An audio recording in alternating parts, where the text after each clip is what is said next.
Hey, good morning, Patriots. It's another great day in the USA, except if you're a Democrat. Well, not all Democrats. Some Democrats are better than others. We'll leave it at that for now because we'll be talking about that today. I was in a meeting yesterday, and a Democrat pointed out to me, "Well, we're not all on board with what the left's doing," and that's true. And I think there's folks out there who are rational, but they've been captured by their party. So we'll be talking about capturing and uncapturing and things that are important to good order and discipline is a military term about how we should get along. But someone who has a lot of discipline and he's pretty good in order is Chris Cordani. Good morning, Chris. Good morning, Tony. Can't we all just get along? Yeah, man. Oh man, it is nuts. And I don't know, Patriots and Chris. You're a Patriot too. So you're a Patriot. What does that make me? You're a Patriot too. But it's interesting that the more information comes out on this Charlotte thing, the stinkier it gets. And Charlotte, I've been to Charlotte. I'm not a big fan of that city. It's a big city, and it's in North Carolina. I'm a citizen of North Carolina now and an elected official. And I was meeting with folks yesterday in my elected official capacity, and we were discussing some of these issues in this meeting. And I'm on several boards. I'm not going to say which board it was at, but we had a board meeting where we were having a frank and direct discussion about some of the issues. And I can tell you for a fact that there are folks who self-identify as Democrat, Chris. Not you. You're not a Democrat. But some who self-identify is kind of like, they're kind of fed up. And I don't know how to help them other than saying, well, maybe I'd leave your party. I don't know. What do you think? Oh, look, the idea is if you don't like what's going on, leave. Get over it, get done, and get out. The problem is a lot of these politicians are career politicians. It's their livelihood. They have to follow their leaders, follow what the boss says. At a certain level, that's true. Yeah, at a certain level, that's true. Well, there's a reason for that, Tony. And the Republicans tried this before, especially when Trump snuck through or won the primary, if you will. He won the primary and brought a larger tent of people into the Republican Party, including those who left. And I mean regular voters who just sat home and said, forget it. I'm not with these guys because they're part of the New World Order or whatever, for whatever other reason. Now they're back. Trump's America has a wider tent as far as the schools of thought. That's why you see us fighting. That's why you see us debating and not agreeing with Trump all the time. Democrats and the left, they need to march in lockstep or else they will fall apart and they will keep losing. If you step out of line, you're canceled. Yeah. Right. I mean, keep in mind, we're in an era. So we're in an era where John Fetterman is the voice of reason there. Yeah, it's kind of scary. So, well, speaking of scary, so as I mentioned, I was doing county commissioner stuff yesterday, and I was driving. There's things called cars. We run by petrochemicals. They're great technology, better than wind. You can't really ride the wind. Despite that crisscross song, "Ride Like the Wind," you can't really do that, you can't do that. Different. Right. Yeah, so he can't do that. Anyway, but I was out driving a truck, not riding like the wind, and I was listening to NPR, National Panhandler Radio. I mean, public radio. And guess what they were talking about, Chris? You'll never guess. I'm gonna. Patriots, put it in the chat if you know what NPR was talking. So, and by the way, everybody else, to include Buck Sexton, I switch over to listen to Buck once in a while on his show. My friend Buck and Travis were talking about Charlotte and the murder and how you know what NPR was talking about. How racist we all are for talking about it. No. That was CNN. Something an order of magnitude more obscure. You will never guess. The Patriots, I dare the Patriots. Oh, was it September 17th? This is one so wacky. This is so wacky. You would not believe this if it was on Saturday Night Live. So, I'm seeing if any guesses come up. Nobody's taking a guess. But They were talking about the tone. What? I said, was it the September 17th women's strike that nobody ever notices again? No. Again, way more obscure. Way. They had a whole segment on the tone of car horns, horns in Mumbai, Pakistan, Mumbai, India. Sorry, India. They had a whole segment. Let me be clear on this. They had a whole segment on the tone of car horns in Mumbai, India. I'm not joking. I am completely serious.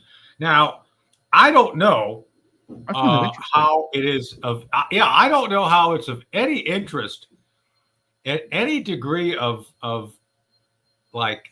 I'm curious. So hold on a second. I'm curious about this. You may want to Google this. I'm not joking. This was on there. Just Google Mumbai and car horn tone and NPR. I challenge people to do it. I actually want to know what they were discussing because car horns generally are here. They're supposed to be an aggressive and angry tone. It's something that's bad for the ears because it's a warning. That's why you hear a car when you honk the horn, you're going to hear F and F sharp at the same time or B and B flat. It's just a mixture of those two notes, and they don't go together. They're not meant to go together like a chord. It's on there. It's on there. Right. Look. Yeah. Indian honk happy drivers are switching to louder horns, to your point. But how that is something that we as Americans should be worried about, especially in light of Charlotte, I don't know. But there it is. Let me put it up there. See, right there it is. Let me pull that up. Let me do a close-up on that here. Yeah. All right. I don't know if you guys can see that. I see that. Yeah. Okay. There we go. Well, honestly, that's what NPR is really there for. NPR should be covering stories that nobody can discuss because not a lot of people are going to care, but it's something that's rather interesting. I mean, mainstream media covers mainstream stories. NPR is never different from that, except they try to double down a little more on the the profile. But again, the point of the show and the point we're trying to make, and you're making, because we get to this stuff, it's like a young woman, the left says they love immigrants. Okay. And this young immigrant from a war-torn Ukraine, a beautiful woman, just riding. She got her off her shift from a pizza place. It was murdered, and nobody helped her. Did you notice that now? The big thing now is like everybody just sitting there. She's bleeding out and dying. Who the F are these people? I'm serious. I mean, how do you allow a young girl, no matter what her skin color is, to be in distress and die on a train? A couple of things. I saw the makeup of the people there. They were either deathly afraid, they didn't care, they're apathetic, or worse, they're afraid of being the next Daniel Penny in a blue city. Look what happened to him just for saving other people from a similar threat. It's more obvious that this guy had likely saved lives in the subway, and he took it up the rear end for that. And that's what happened.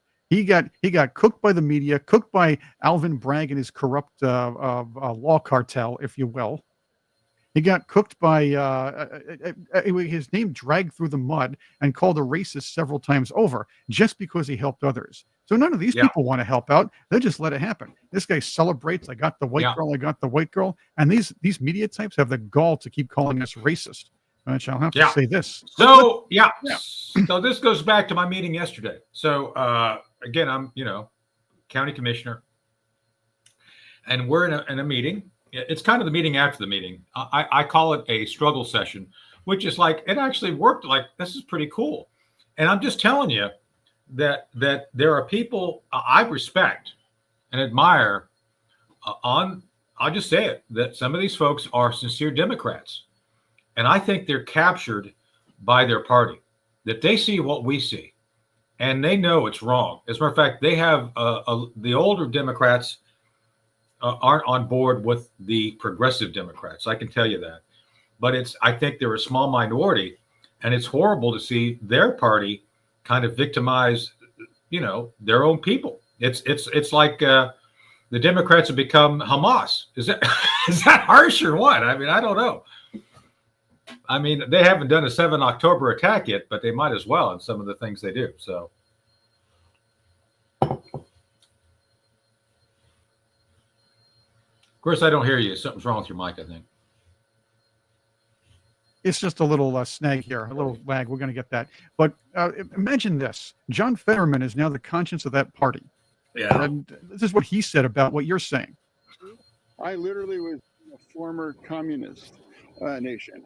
And I asked that. I said, some people in my party, some of the lefties are talking about socialism now. What do you think? He's like, that's the worst thing ever. You're going to need a reality check if you ever adopt any of those things, And this is talking about socialism, but that's part of the argument. Yeah. Of course, there are people like Brian Stelter who doubled down on calling us racist for bringing up this story about Irina Zarutska. You know what, Brian? Say her name. Really, over the weekend, Elon Musk, Charlie Kirk, other Trump-aligned figures succeeded in making this senseless death. Wait a minute. They should have included Tony Schaefer. We should get him for that because you're doing it too. That's right. A big city crime. We heard President Trump asked about it yesterday when he was heading home from New York City. He didn't seem to know much about it. He said he would get briefed. And then today, Trump did know all about it. That's exactly what has happened here. This story has trickled up from local news to social media and now to the president's attention. And it's being used, as you said, Brianna, as a political symbol, with MAGA media calling for more forceful punishments and more incarceration. I have to say, some of the replies to Musk, some of the comments around this story are baldly racist. Well, first of all, a couple of things. He knows a lot about baldly. Oh, he knows about racism, but that's one thing for another day. And you know what? I would love to see Donald Trump just mirror Obama and say, you know what? If I had another daughter, she might look like Irina Zarutska. Let's just do that, the Democrats right now. True. I'd love to hear that. But the president never inserted himself into this like Obama did. Now there are federal charges, by the way. That's the big news. There are federal charges in this. So the DOJ is stepping in because nobody has faith in Charlotte's legal system and Charlotte's Democrat-run people in lieu of leadership, if you will, to handle this case properly. Yeah, no, that's the right thing to do. And Elon Musk just tweeted out something earlier today. Most of these murderers have been arrested for similar acts of violence 11 times before the murder. Think about this. These people, like this guy who, he no doubt he had mental issues. I believe that he may have been schizophrenic, that he hears voices and he was off his meds. Probably, but it doesn't excuse the evil that the system permits him to do. It's kind of like, he's bad, but he needs to be free. He's like a free range murderer. Yeah, just let him go murder. Let's take this a step further, Tony, because I want your takes on this. These are things that not many people are talking about. Now, I'm covering this on something I do tonight on a show called Unleashed. But the questions I want to pose to you, there's quite a few. So let's get Tony's takes on this, which will be a new segment coming soon. Tony's takes. Yeah. That'd be cool. Yeah, we'll be doing that. Stuff at him. He already knows about this stuff, but I like to throw other stuff at him. We'll do that later. But right now, I want Tony's takes on these things.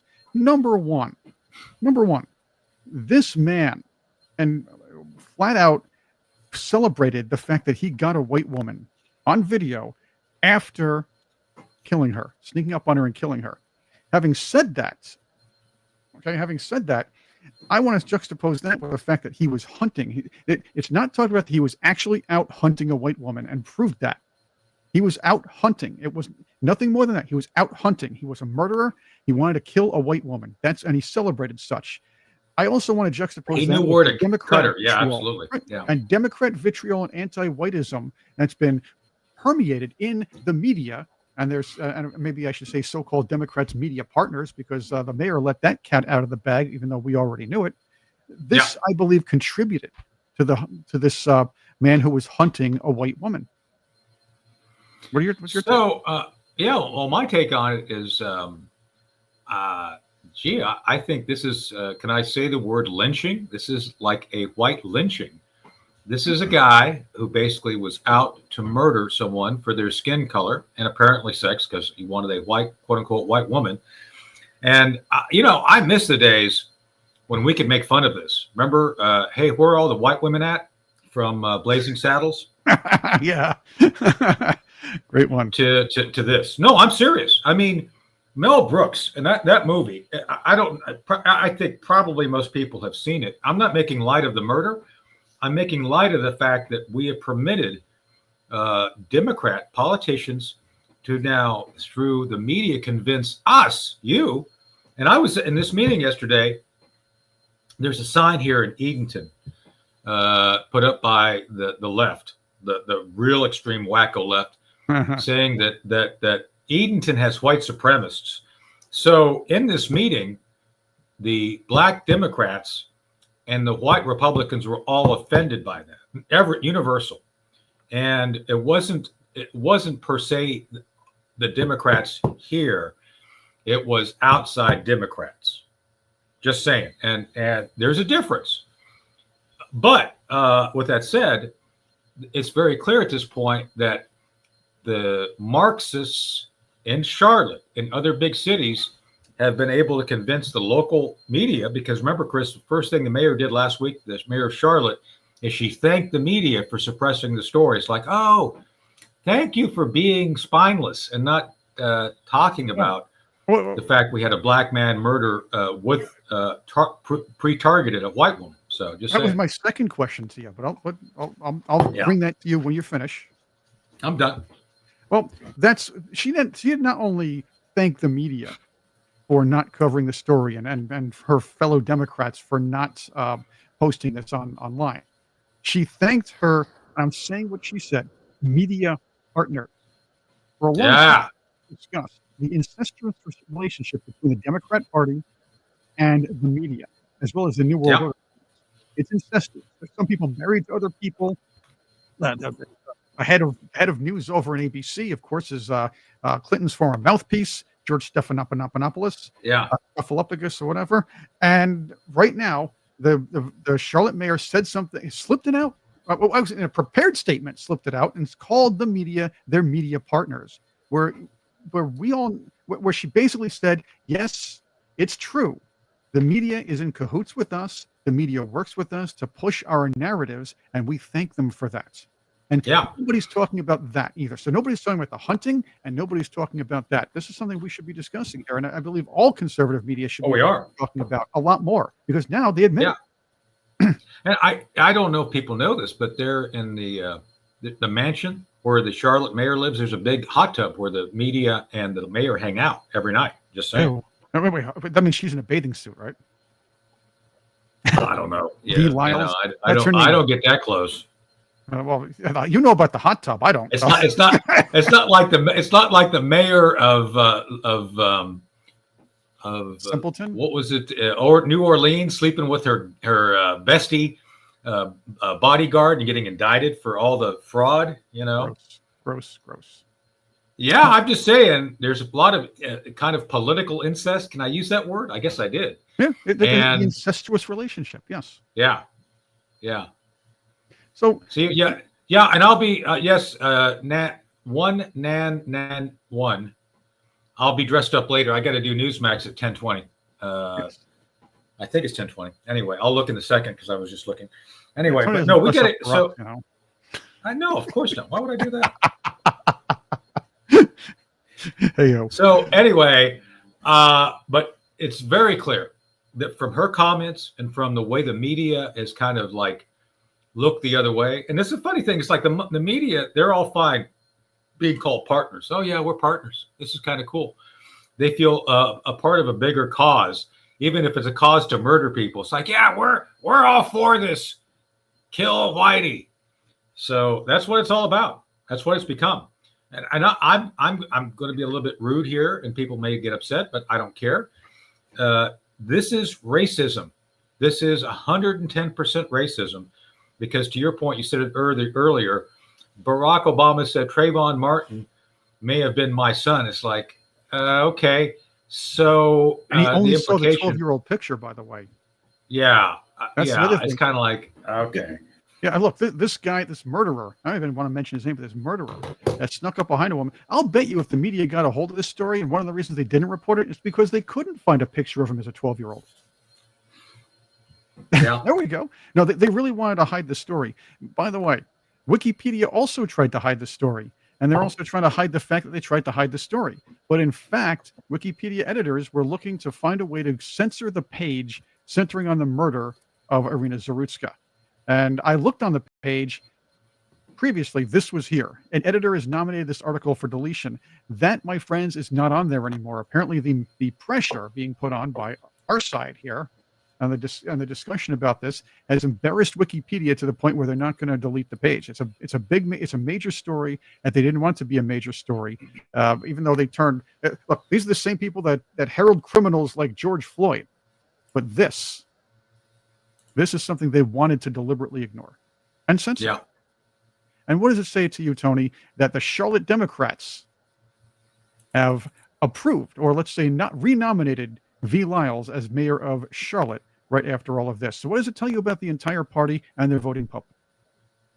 Well, it tells me that the Democrats are infected by Marxists. That's what it tells me, and it's something that I hate to belabor, but it's true. At this point, it's very clear the Democrats are not Democrats. I've actually compared them to the old Soviet Union. The Soviet Union, for those who didn't live through it, I did, were Democrats. They always had voting. I don't know if people know this. Like the Soviets voted all the time, but they only had one party, and they always voted for the same thing.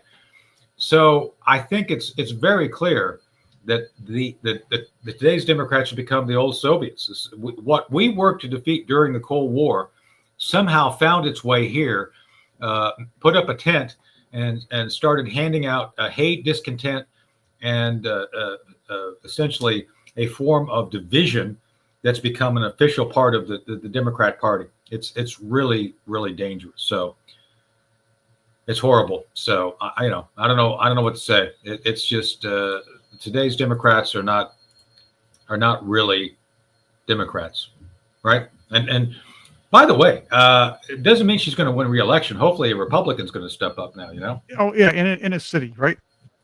Yeah. Seriously, these people are conditioned to vote Democrat. This is something that we see in New York all the time. They're conditioned. Now they're in a tizzy because 3 Democrats are running for mayor at the same time. So I know Cuomo, Mandari, Zorhan. It's like Duran, only evil, right? Yeah, Zoran Memkami. And Kami. Yep, and I guess Anthony the Groper Wiener. Andrew the Groper Cuomo. Excuse me. Oh, Cuomo. Yeah, and so he's Swachim Jr. That's right. I'm thinking Wiener is like against Wilhelm. Oh, by the way, did you see the ringing endorsement that former Mayor Vaden Wilhelm gave? No. Gave to Mamdani. He wants to bring back free buses. Okay, God. He says Mamdani's the man for the job, and I know because I had that same job. I saw the headline while I was scrolling on Google, and I knew that was from de Blasio. Yeah. Any nomination from de Blasio. Yeah. Well, back to Charlotte, but let's talk a little bit more about this. So this mayor of Charlotte V. Lyles. Yeah. So think about this for a second, and the Patriots ought to think about this too. Why? And again, I'm an elected official, and this discussion yesterday I had with the local politicians was all about how do we get past some of the local drama. And you all know we're having drama down here with this Civil War statute. How do we get past that? How do we get back to working together to benefit the citizens of our county without regard to political party? That was the focus. And it's like, oh, I like this discussion. And that's what our discussion was about. How do we work together here to get rid of this nonsense from the left at the national level? And a comment was made like, hey, we don't always encourage voting blindly for people who may not bring benefit to the community. That was said. Now, Chris and the Patriots, do you think people in Charlotte are going to be wise enough to wake up to say, this person should not be leading Charlotte, one of the largest cities in the United States? I don't know. Again, you could say that about virtually any mayor now in a Democrat city. Should V. Lyles be running Charlotte? No. Should De Blasio have been running New York? No. Should Karen Bass be running Los Angeles? No. Should Brandon Johnson be running Chicago? No. But guess what?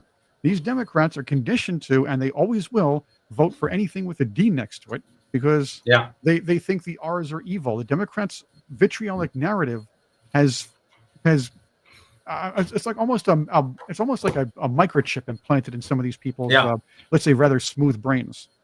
Well, speaking of smooth brains, so this the note here I'm just looking at regarding the mayor of Charlotte.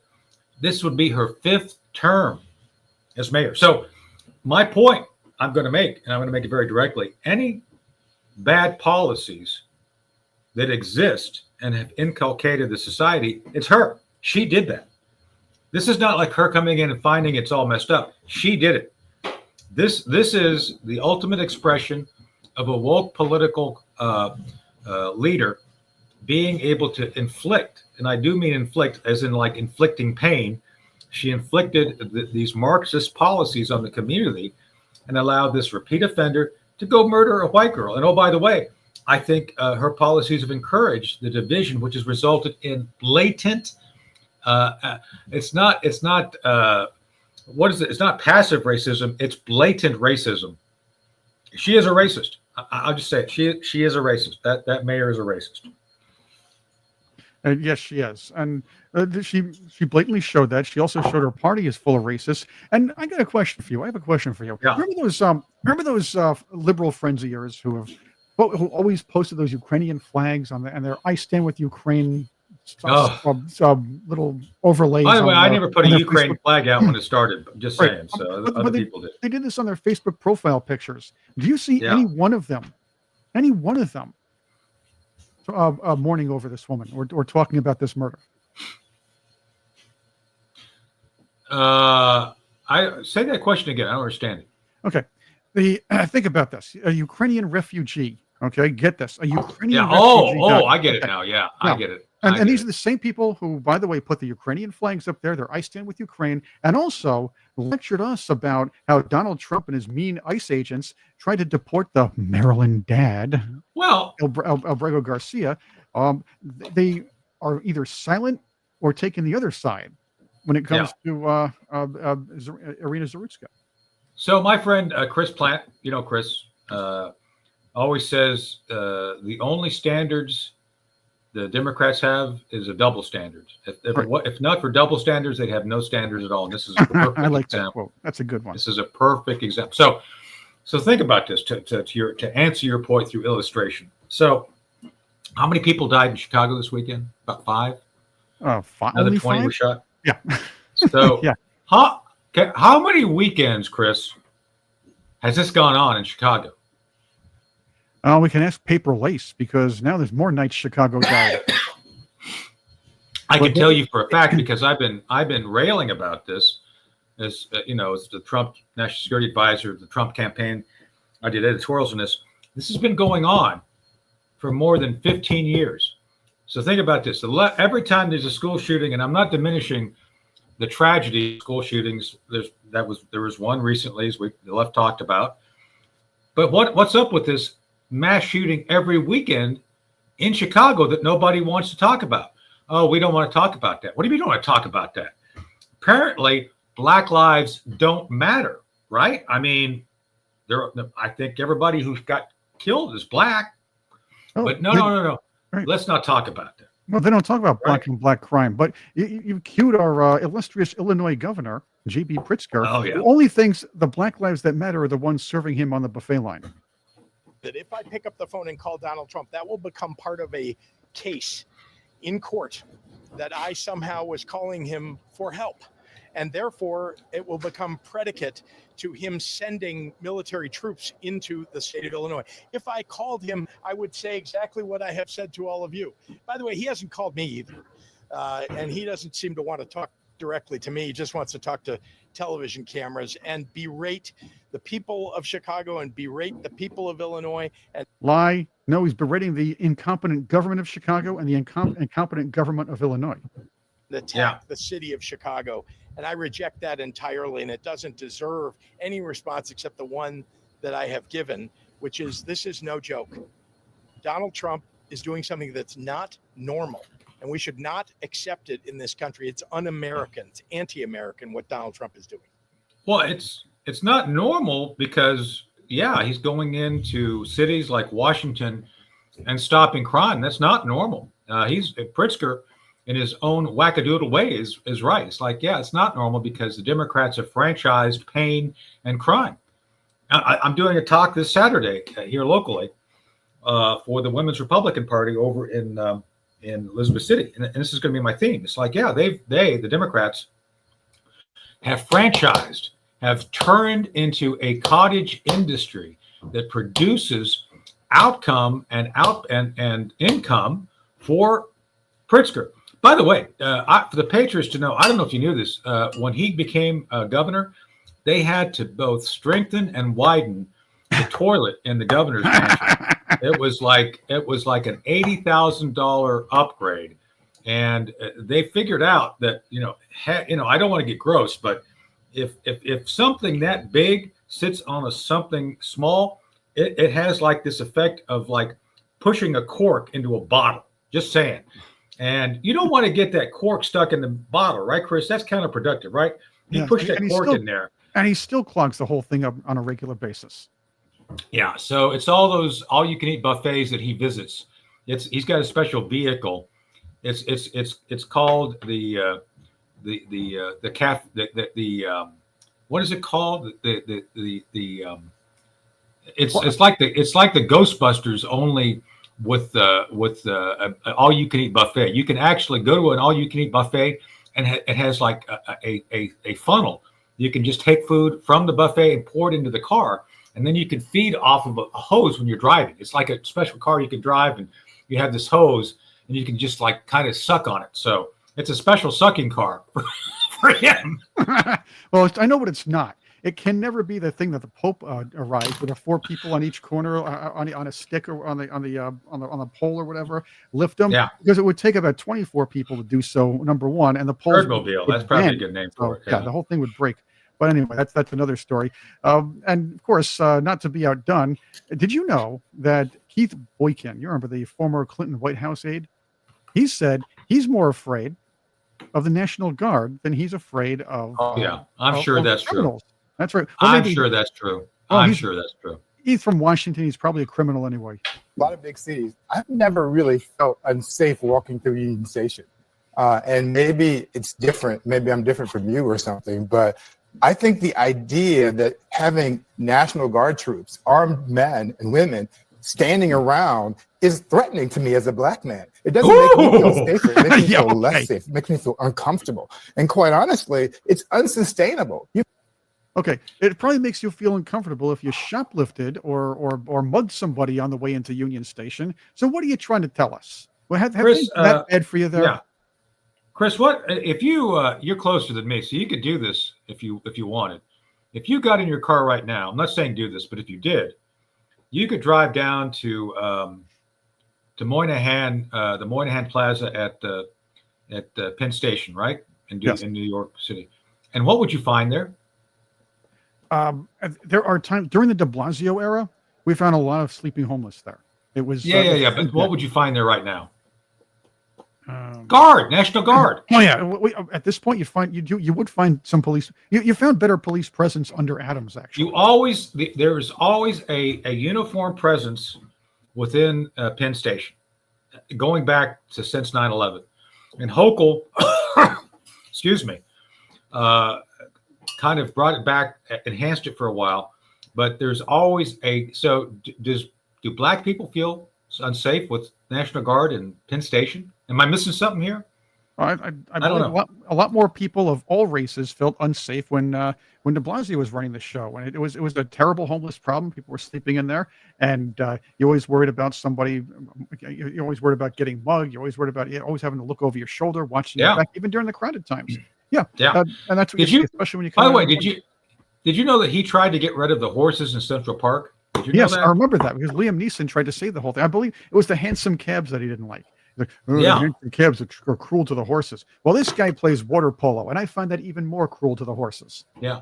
So, did you know there was a secret plot that they discovered of why he was trying to do it? Okay, what was that? So, no, apparently bite? Macron, for the French, they had a plot. They were going to sell all the horses to France and let them eat them. The French eat horses, so it was a secret plot to sell all the horses to France and let them become, Ed Steak. That sounds like a bad name, Ed Steak. Oh, Theo. Wilbur. That's a good one. Make mine medium rare. Oh. All right, enough about De Blasio and eating horses, but he would. Right. Let's see. Should we go? He's a godless socialist. Should we go international or stay home for a bit? No, whatever. Your call. You're the dealer. So, all right. Dealer's By choice. now, you know. Oh man, I have to really. I need some water. Give me a couple of carcinogens here. Okay? I need some water too, man. All right, here we go. All right. It's that morning thing. As you know, Greta Thunberg had set sail again for the Middle East in her little pontoon boat or whatever that thing is. Yeah. And you also heard that a drone struck it, right? Well, a drone struck it. Yes, Yeah, I'm using air quotes, like a drone. I don't know. I think Bong Water was somehow involved in this. Just saying. Oh no, it's better than that. Take a watch of what happens when somebody on her crew misfires a flare gun. Yeah.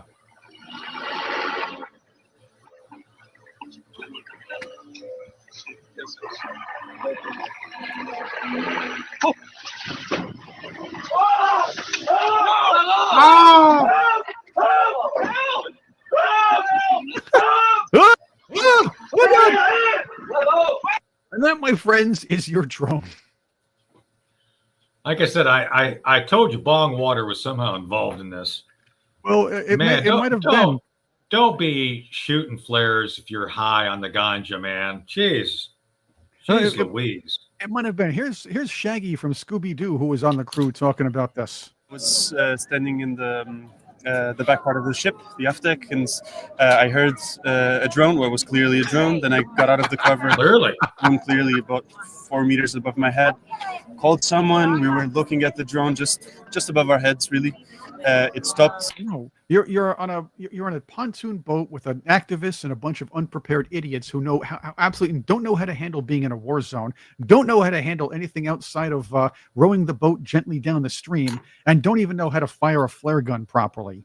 And this is what you get. So they're all idiots, and the people who actually believe this. Nobody's going to shoot at Greta Thunberg because her mere presence there is either just a nuisance or there for maybe comic relief, and nobody cares. Not a single person. Now they're pretending they're getting hit by drone strikes when they make their own stupid mistakes and misfire a flare gun, damaging their own ship. So, yeah, I don't even know where to begin with this because it's just nobody believes them. And I think even their sides looking at them like, you people are idiots. I mean, I think that's the one saving grace is that there's so many people like Greta. And I'm sorry, I disagree. She's being manipulated. No, she knows exactly what she's doing. You can't get to that age and you just do what everybody tells you. She's on a spectrum, no doubt. Yeah, I agree with that. She is on a spectrum. Well, as a kid, even after a certain point. Yeah, she's on tape at some cafe in, I think, Paris, basically acknowledging it's all fake. And she was kind of making fun of the script she has to say. So she knows what she's doing. It's not like she's an innocent, I'm just here to save the world. So the tape's out there. You can Google it. Well, here's what happened. Here's my theory on Greta. She was absolutely used by her activist leftist parents because they thought, wow, somebody on the spectrum who nobody can make fun of. She's a little greasy, but she's fairly she's a little dictatorial, and she's quirky. The media will eat her up. So these activists, their network of activists, work with their New World Order types, put her in front of that big stage in Canada, make her lecture the world when there are more brilliant young scientists who actually came up with good ideas to work with the environment.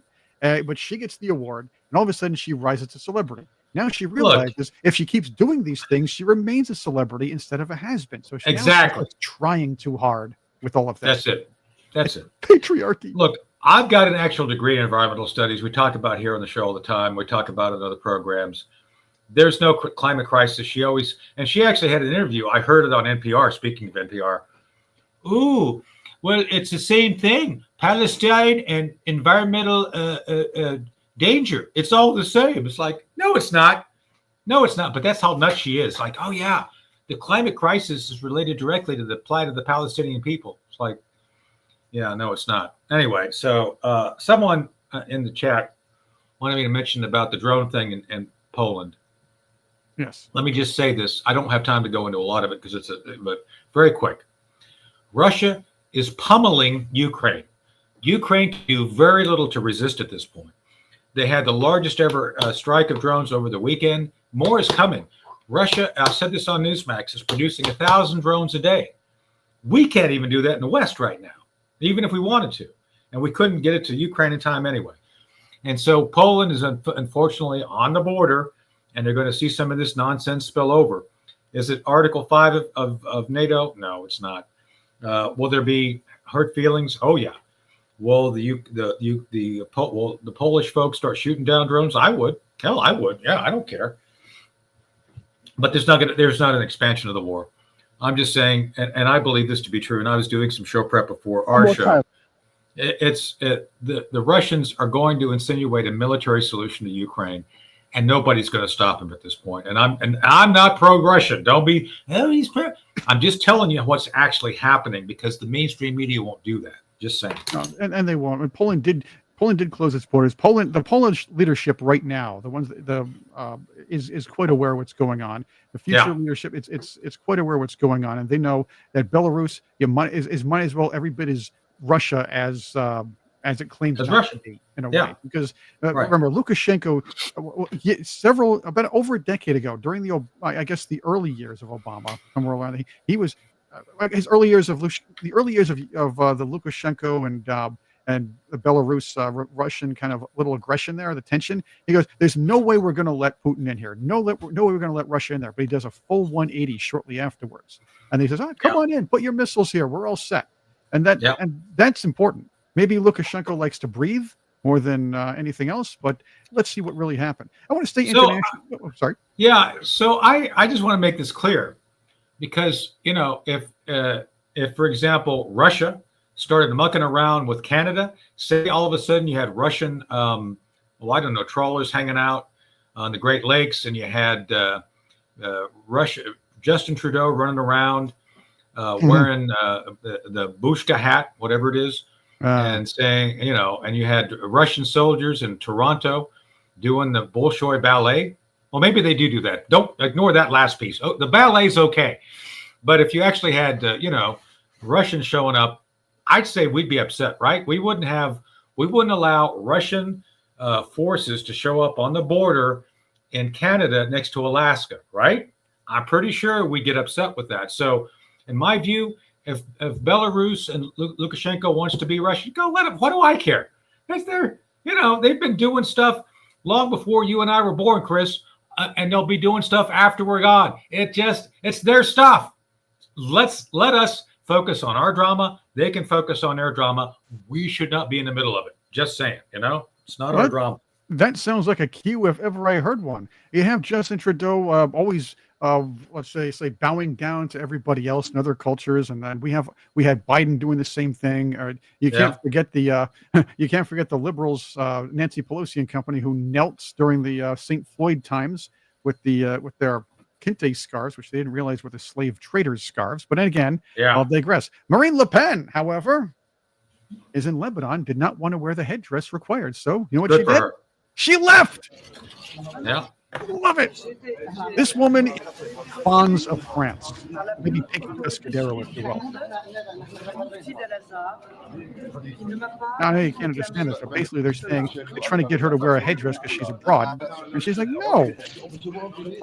And then the meeting is speaking. I'm going home. Au grand moufti ma considération, mais je ne me voilerai pas. Voilà. Allez. In essence, Marine Le Pen said, screw you guys, I'm going ham. Yeah. Screw you guys, ham. In the immortal words So, yeah, I want this to be pointed out.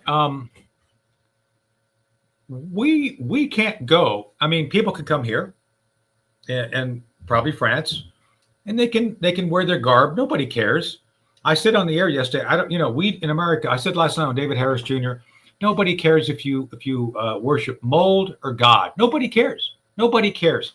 If you want to go pretend that some growth on the back of your refrigerator is something worth worshiping, go do it. Nobody cares. Just don't try to convince people by murder that that mold is your savior. Just say it. But it's not that way in the Middle East. It's like, oh, no. You must comply to our view of religion and our belief that women are chattel. Think about this. Why do women wear headdresses or the burqa? Why is that, Chris? Do you know? It does have religious significance, and I believe a lot of them. No. Why? Married. No. Beyond that, why in a religion? Why? Okay, to cover their identity. No, cover their face. Because they are property. Because basically, they are to be hidden, and they are to only be seen by those who own them. Right. Think about that. Yeah. This is why Governor Abbott, God bless him, has banned Sharia law in Texas. Well, right. And I talked about this with David Harris last night. Yeah. Well, Sharia law is by definition here, or by sense and definition here, unconstitutional because no government can establish a religion, and Sharia law is an establishment of a religion as the government, if you will. Yeah, as opposed to Sharia law, where we all go dancing to Cherry Bomb, but that's different. I'll take that. I can do Sharia law. That's awesome. Yeah, Sharia. That's right. She's still in Australia, right? Right. Yeah, she's still in Australia. She's touring there. We're going to get her when she comes back. But yeah, but this is not to say if you're in another country and they have customs and they have some traditions, don't berate and don't try to screw around with them either. This tourist found out, by the way. Did you see this video? It's going around the internet right now. I love this. This jerk. You know how people kind of try to tease beef eaters because beef eaters have to stand there and when they're guarding the palace and they can't move. Yeah. Well. Yeah. There's only, let's just say, they can only go so far. Check this idiot out. One more time. Hey. Wait for the Queen's Guard! Funny, he can't do nothing. Wait for the Queen's Guard!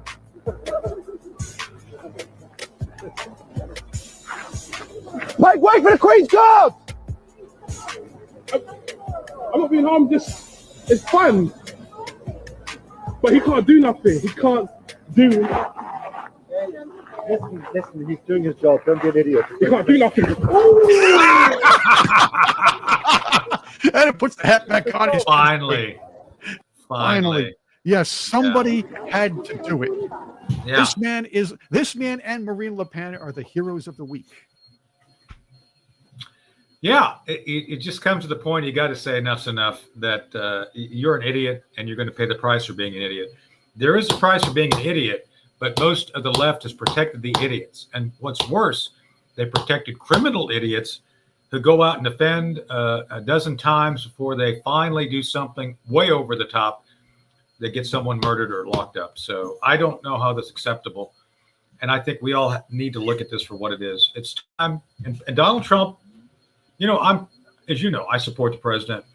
President Trump's kind of opened the door for this across the board. He's getting rid of woke people. Institutions now are standing up to get rid of woke. We're calling out Sharia for what it is, which is essentially a dehumanizing set of laws created by the Islamic it's political Islam. Our old boss, Chris, Dr. London, called it political or militant Islam. It's not a religion; it's a political movement. It's a religion that it's a political movement using a religion as camouflage. That's what it is.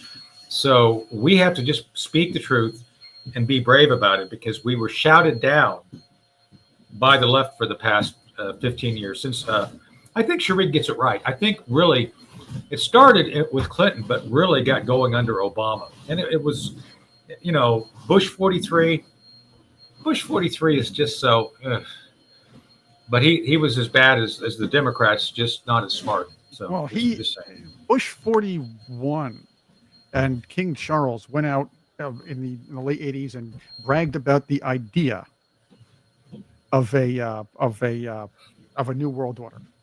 And it started, and it just came out of the bag from that. This is something the deep state and the deep states and other countries were working on for a very long time. And now that was the time they tried to sell it as a positive thing. Bush had all the political goodwill of Ronald Reagan, which was smart. And Prince Charles had all the political goodwill of being married to Princess Diana, who was a celebrity along with him. And at least at one point. But Prince Charles and him got together. They figured they had all the influence in the world, and then people kind of got wise to it. Not very long after, and it just more and more people. So the left just doubled down and used the media as the propaganda machine for the new world order. Now that's coming apart because independent media has taken over, verified, and told the truth. Yeah.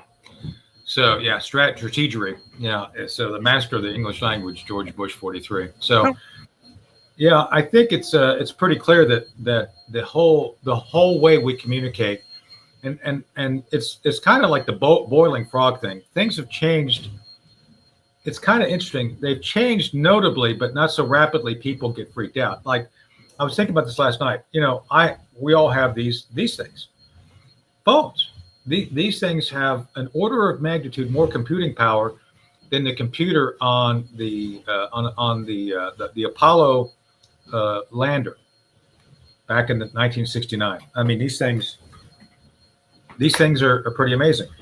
And what's also amazing is that you can have people use propaganda to put it right in your ear now. That's what I'm saying. So it's not like you have to pay attention. People actually use social media now to target you. By the way, a quick note, I don't want to get into this today necessarily, but there's a study in Japan. I think I'm turning Japanese. That's a different. Well, that's a great song. Great song by the Vapors, right? That's the Vapors. The Vapors. Anyway, but if you're in Japan, they did a study, and you know what that study figured out regarding COVID and the mRNA shots?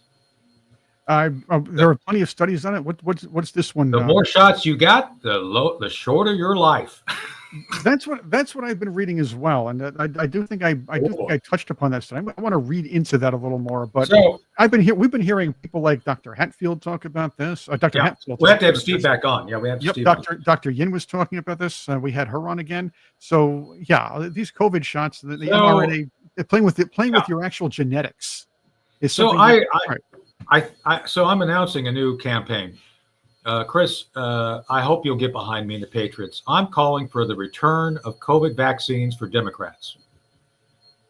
Well, I don't think you need to worry about that because they're going to let's get it out there. Give it to as a matter of fact, let's let the Democrat Party self-inoculate. Like, here, you can have the shots. Go ahead. We'll give you a granola bar. There we go. How about that? Yeah, we'll give you some William Wilhelm French fries, or William Wilhelm pizza, complete with a fork and knife. That's right. There we go. Joe Biden once said, Tony, that what's it? Christian nationalists, white Christian nationalists, are the most dangerous terrorists, or I should say, white domestic terrorism, if you will, done by white Christian nationalists are the danger to American society. I'll contend differently. I'm going to submit to you that liberal white women are actually worse for us. There are a lot of reasons for that. I'm going to play you some examples. I want to know what you think of that and see if you agree with me on this. This one, and this is important. This is one that's decided to convey the normal liberal vitriol and say Trump supporters should be harassed and attacked whenever possible. posted a picture of herself in a t-shirt that said, "Yes, I voted for this, MAGA." Right across her chest really nicely at the Minnesota State Fair yesterday. And she says some man with liberal views assaulted her verbally. And then she quotes, "Can't we be better than this?" And I want to say, no, Susie Q, we can't be better than this. We've been trying to be better for the last 10 years. And it's fucking gotten us nowhere except military in our streets, people being disappeared, women dying of miscarriages, children dying in school shoes. And so, no. All right, can I ask you this, Tony? What kind of information is this woman getting? Are people getting disappeared? I was going to ask that, Chris. Do you know of anybody that's been disappeared? Because I don't know of anybody that's been disappeared. It's I know some people I'd like to see disappeared, but they're sticking around. So I've heard a long time ago about the CEO of Alibaba temporarily being disappeared for a little while. Yeah, but that was in a a leftist government, right? And a leftist government. Am I correct there? Yeah. Yeah, you are correct. Yeah. I think Hunter's been disappeared. Hunter Biden. I think I disappear him. But other than that, I don't know anybody. So well, I mean, come on. Was it Julian Assange was afraid of being disappeared? So was Edward Snowden, and those are under left-wing governments. Left-wing governments are the ones that have been disappearing people or attempting to do so. Well, so what exactly is this woman trying to say? Because it's wackadoodle stuff here. It's like stream of consciousness that has no bearing on reality, right? I mean, that's kind of what it is. Well, what she's doing is she's giving you the white female liberal version of Maxine Waters' screech rant about how Trump supporters should be harassed in public and attacked as much as possible. No, Susie Q, I'm going to be worse. And by the way, Susie Q is a compliment because when you call somebody Susie Q, the song by Creedence Clearwater Revival, Susie Q, was actually written for Susie Quattro. So my friends. Oh, I didn't know that. That's a compliment. Yes. I did not know that. That's good to know. CCR's song was about Susie Quattro. Susie told me that. So in an interview. Well, that's good to know. I should dump those interviews out again because I haven't done reviews of the 80s in a while. Maybe I should put it. Will she come on with us? I know Nancy comes on with us. Yeah, Nancy's trying to come back on again. We've been in contact and she's just trying to work her work schedule around that. To be a lot worse. I think MAGA is the worst thing that has happened to this country in recent history and definitely in my lifetime. And I think if you still support them, you are a piece of shit. Oh. I don't think you should get to wear that ugly t-shirt in public without getting booed everywhere you go. I'm done keeping the peace for cruel people who delight in tormenting others. I'm done pretending I owe them comfort and niceties when they don't care whether I live or die, whether kids live or die. I don't owe them a fucking thing. They've broken every social bond and every contract of civil society. See, this is all liberal peddling. This is all what she's been fed. She has no idea what she's saying. She just thinks it is because somebody with a big pair of glasses and a Judith Butler haircut told her this.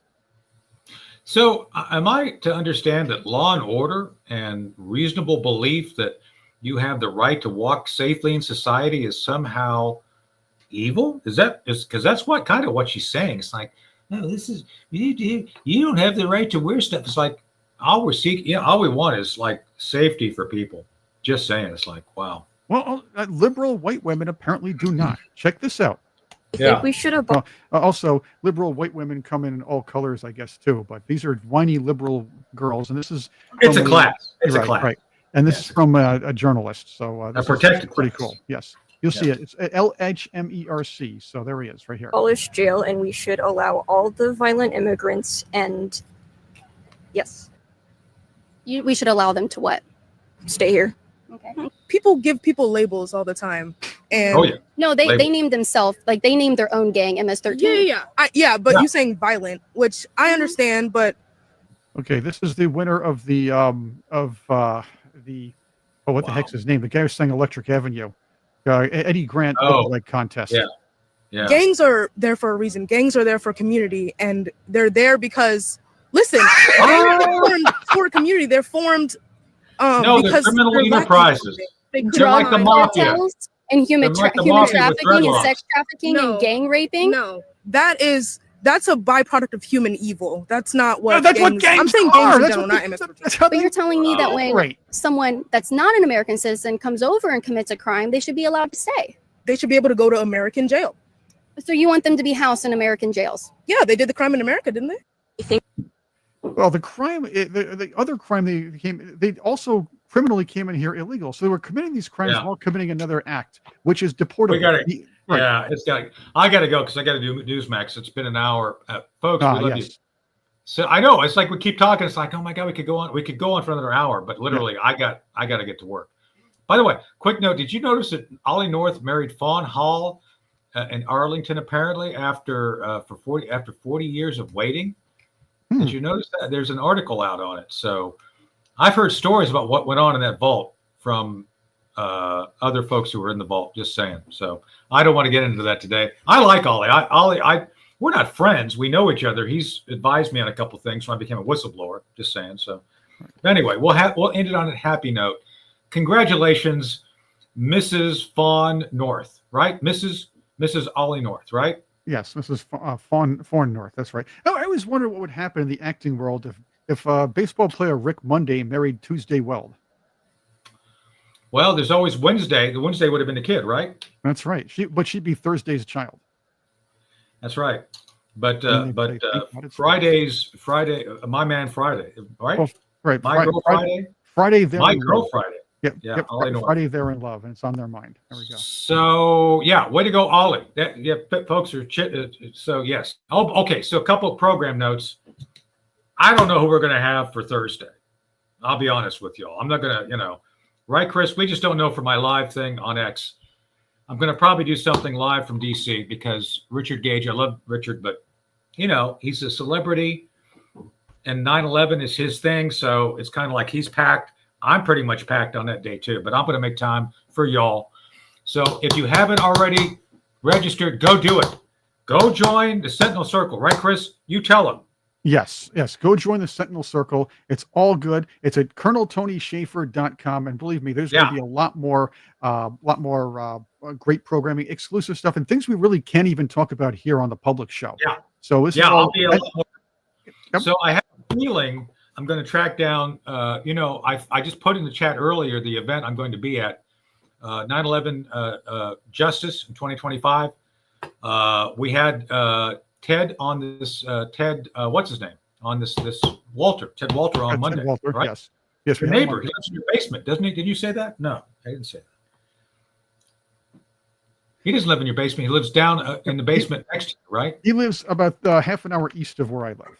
Ah. That's right. So it's an underground complex, is what you're telling me. So it would have to be. It's in Newburgh. It's so yeah. Anyway. Yeah. Well. So anyway, I don't want to get into Kip stuff from Anywho, but I guarantee we'll have an interview, someone notable, a special guest, and I was talking about trying to ask my friend Catherine Herridge, but I want to save her for a major, like we have time to go through everything. She's releasing a ton of stuff right now on X regarding the Saudi role in 9/11. More to come on that. Right. More to come on that. So, yeah, go ahead. And I did note in the chat that we're not talking about tomorrow morning. Tomorrow morning it's George, Trixie, and Sean. It's tomorrow night on the Sentinel Circle, ColonelTonySchaefer.com. This is the exclusive channel. There's also if you support what we're doing here and you want to have a little more access to Tony and his insights, we can do certain things there. And and if people subscribe to X, we can do certain things there too that you just can't do in public and you can't talk about. And on X, you can directly talk a little more directly. A little easier to get on board. You can talk to. And we continue to refine because we had some issues last week, Chris. Right. We figured out that the system we picked wasn't optimal. So this is new to us, right? This is like a new toy that we picked up by the side of the road. Not roadkill, a toy, right? This is not roadkill. Right. Well, it was all fixed and much better. That's right. And less stinky than roadkill, right? Way. A little less. A little less. So anyway, be sure and subscribe. You're going to get a lot of stuff. I'm going to, again, don't be disappointed because there's not a lot of content there. People show up as like, well, there's no much. Yeah, no, we're just getting it going. We're developing things, and you can be part of that. We want your feedback to make this something you all want. And yes, Catherine's committed to coming on, but I'm not going to ruin it throwing her into the last minute, right, Chris? That wouldn't be fair to her or anybody who's listening, because you want to be prepared for that one. especially if she has some things. Yeah, Colonel Tony Schaefer. Yes, thank you. Thanks, Nene one. Yes. So, all right, that's it. We got to go. I got to go. Look for me on Newsmax. I got to tweet it out. I'll be on National Report in about 15 minutes. So I got to go put a suit on. So, or at least a top. Thanks for being with us. Thank you for being here. Chris, I'll talk to you later today, right? You're going to be busy doing stuff, right? So I have to talk to you after 5, right? I'm around, so don't worry. We'll handle it. We'll handle stuff. Okay. All right, good. Well, thank you all for being here. It's great. We appreciate you. If not for you guys, we couldn't be here. We'd be wandering around Penn Station talking to ourselves, right, Chris? That's what I normally do anyway. That's right. If not for you listening, we'd be wandering around Penn Station at the Moynihan wing and just kind of talking to folks randomly. So you give us something to do. We'd be at the bar. We'd be at the bar. All right. So until Monday or until Thursday, check us out Thursday evening, 8 o'clock. And then we got the Sunday interview coming up too. So, my Sunday live debrief. Join us for that. We're going to fix it this time. It's coming. We're going to figure it out. Okay.